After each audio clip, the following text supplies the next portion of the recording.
नमस्कार, मैं हूं हेमेंद्र शर्मा और आप देख रहे हैं एमपी राउंडअप। मध्य प्रदेश की सुर्खी विधानसभा एक दफा फिर से सुर्खियों में है। सुर्खी से विधायक गोविंद सिंह हैं, जो कि शिवराज सिंह चौहान की कैबिनेट में मंत्री हैं, लेकिन वो सिंधिया के साथ कांग्रेस पार्टी को छोड़कर भारतीय जनता पार्टी में गए थे। सुर्खी में बुधवार को दलितों के 6 मकान जो कि प्रधानमंत्री आवास योजना के तहत बनाए गए थे, उनको एनक्रोचमेंट हटाने के एवज में गिराया गया। सरकार का कहना है कि ये जो मकान थे ये वन भूमि पर बनाए गए थे और इनके मालिकों को इनको गिराने से पहले बाकायदा नोटिस दिया गया था। लेकिन मध्य प्रदेश के पूर्व मुख्यमंत्री दिग्विजय सिंह ने आरोप लगाया है कि ये सभी मकान मंत्री गोविंद सिंह के दबाव में गिराए गए हैं और ये ऐसा इसलिए किया गया है क्योंकि ये जो लोग थे, ये जो दलित परिवार थे, ये गोविंद सिंह से डरते नहीं थे। गुरुवार को दिग्विजय सिंह सुर्खी भी पहुंचे और वहां पर धरने पर भी बैठ गए। इसके जवाब में गोविंद सिंह ने कहा है कि ये सारे जो उनके ऊपर आरोप लगाए जा रहे हैं वो गलत है और उन्हें नहीं मालूम कि आखिरकार उनकी विधानसभा में ये कार्रवाई कब और कैसे हो गई। तो हमारा आज का सवाल है कि आखिरकार वन भूमि पर प्रधानमंत्री आवास योजना के तहत ये मकान कैसे बन गए, इसके लिए कौन अधिकारी जिम्मेवार है। दूसरा सवाल हमारा गोविंद सिंह से है कि क्या ये बात संभव है कि उनकी विधानसभा में एनक्रोचमेंट के नाम पे डिमोलिशन हो रहा है और उनको मालूम ही नहीं है। रेवेन्यू के अधिकारी वहां जा रहे हैं, तमाम पुलिस के अधिकारी वहां पर हैं, लेकिन मंत्री को कुछ बात मालूम ही नहीं है। और तीसरा इंपॉर्टेंट सवाल हमारा ये है कि ये जो मध्य प्रदेश सरकार है ये कितनी संवेदनहीन है, क्योंकि बरसात से ठीक पहले ये दलितों के मकान गिराए गए हैं। अभी बारिश आने वाली है और बिना छत के ये लोग अब कहां रहेंगे। इन तमाम सवालों पर बात करने के लिए हमारे साथ मौजूद हैं senior journalist mister Arun Dikshit ji. Sir, बहुत बहुत स्वागत है आपका। सबसे पहला सवाल तो यही जो दिग्विजय सिंह ने भी कहा है कि सर ये गोविंद सिंह के इशारे पर ये वहां पे जो है एंटी एनक्रोचमेंट ड्राइव हुई है और ये इसलिए हुई है क्योंकि ये जो है ये लोग है दिग्विजय सिंह के हिसाब से गोविंद सिंह से डरते नहीं थे, कांग्रेस पार्टी में शामिल थे या उनकी एक्टिविटीज में पार्टिसिपेट करते थे। अगर ऐसा था भी तो क्या प्रधानमंत्री आवास योजना के तहत जो मकान बनाए गए थे उनको गिराया जा सकता है या ये कदम उचित है सरकार का या नहीं? देखिए, सबसे पहले गोविंद राजपूत ने ये कहा है कि उन्हें नहीं मालूम था जी। वो रेवेन्यू मिनिस्टर हैं। पटवारी सबसे बड़ा अफसर होता है। पटवारी बताता है कि कौन सी जमीन लीगल है, कौन सी इलीगल है, कौन सा मकान लीगल है, कौन सा मकान इलीगल गांव में। उसकी सत्ता सबसे ऊपर है और उस पटवारी के मुखिया कौन है? गोविंद राजपूत। तो ये इसको मैं यकीन नहीं कर सकता कि वो सच बोल रहे हैं। पहली चीज तो यहीं से शुरू हो जाती है।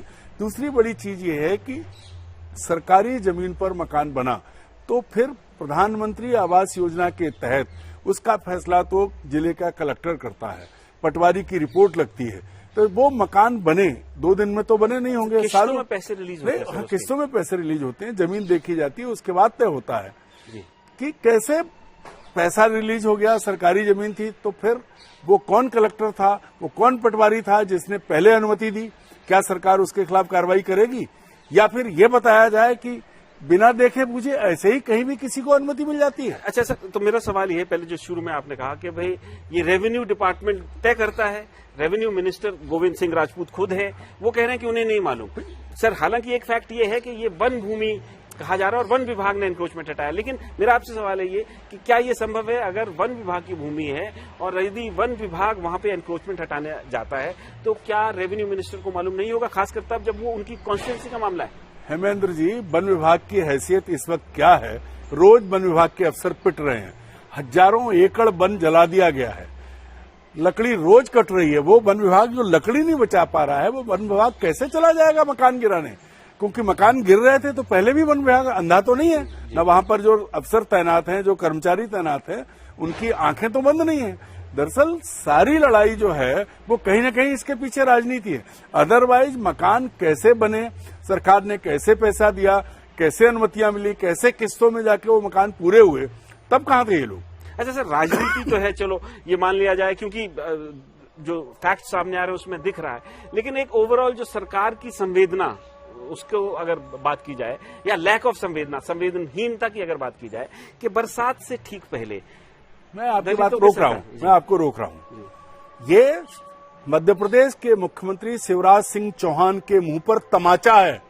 उन्होंने थोड़े दिन पहले ही कहा था कि सारे अवैध वैध कोई बेघर नहीं होगा, किसी के वो नहीं रहने देंगे।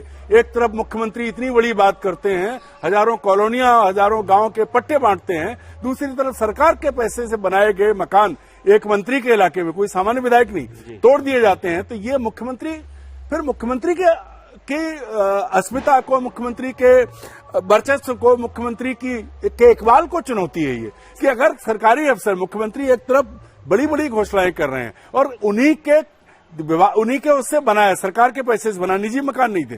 आप देखो निजी कॉलोनियां रेगुलराइज कर रहे हैं, तो सरकारी पैसे से बने हुए मकानों को, जबकि मुख्यमंत्री कहते हैं किसी का नहीं तोड़ेंगे, सबको पट्टा देंगे, फिर कैसे टूट गया? ये मुख्यमंत्री के ऊपर हमला है ये तो। अच्छा, मुख्यमंत्री के ऊपर तो चलो सर ठीक है, हमला आपने जैसे एक्सप्लेन किया बड़ी अच्छी से, लेकिन एक जो फैक्ट ये है कि जो दिग्विजय सिंह आरोप लगा रहे हैं कि भाई ये क्योंकि ऑपोजिशन के समर्थक थे, तो शिवराज सिंह चौहान क्या मैसेज देना चाहते हैं? आप याद करो, खरगोन में दंगा हुआ था, प्रशासन ने वो मकान तोड़ दिए थे जो प्रधानमंत्री आवास योजना के तहत बने थे, इलीगल बता के तोड़ दिए। मतलब उन्हीं लोगों ने, और क्योंकि वो मुसलमानों के मकान थे, मैं नाम लेके कहूंगा। तो यहां भी दलित, जो दिग्विजय सिंह जी कह रहे हैं उसमें कितना सच है वो मुझे नहीं मालूम, लेकिन ये संभव नहीं है। आज बारिश शुरू हो गई है, बारिश के समय पे आप बने बनाए पक्के मकान, जिनका पैसा सरकार ने दिया, बड़ा हिस्सा सरकार ने दिया है, वो तोड़ रहे हो। ये कहाँ की संवेदनशीलता है? और ये इनह्यूमन है। मतलब किसी के मकान को किसी ने बनाया है, आपने पैसा दिया है, सर सारे नियम। सबसे पहले तो आपको ये सोचना चाहिए कि कौन सा समय है। और मुझे तो ऐसा लगता है कि ये एक सोची समझी साजिश है शिवराज सिंह के खिलाफ, क्योंकि इसका असर सीधा शिवराज सिंह पर जाने वाला है। और ये सरकार जो नाराज भाजपा, महाराज भाजपा और भाजपा, ये उसकी आंतरिक लड़ाई है, अन्यथा ऐसे कदम कोई नहीं उठा सकता है। तो एक तरफ तो ये देखने वाली बात है कि मध्य प्रदेश के मुख्यमंत्री मंच से अनाउंस करते हैं कि कोई भी अवैध नहीं है, कोई भी कॉलोनी, सारी अवैध कॉलोनीज को रेगुलराइज मध्य प्रदेश में किया जाता है। लेकिन दूसरी तरफ प्रधानमंत्री आवास योजना के तहत दलितों के जो मकान बनाए गए हैं, और वो भी रेवेन्यू मिनिस्टर की कॉन्स्टिट्यूएंसी में, उनको दिन दहाड़े गिरा दिया जाता है। इससे स्पष्ट है कि मुख्यमंत्री शिवराज सिंह चौहान की या तो चलनी नहीं है, यदि चल रही है तो वो टारगेटेड अटैक्स माइनॉरिटीज और दलितों पे कर रहे हैं। एमपी राउंड अप में आज सिर्फ इतना ही। कल फिर मुलाकात होगी, तब तक के लिए थैंक यू, गुड बाय।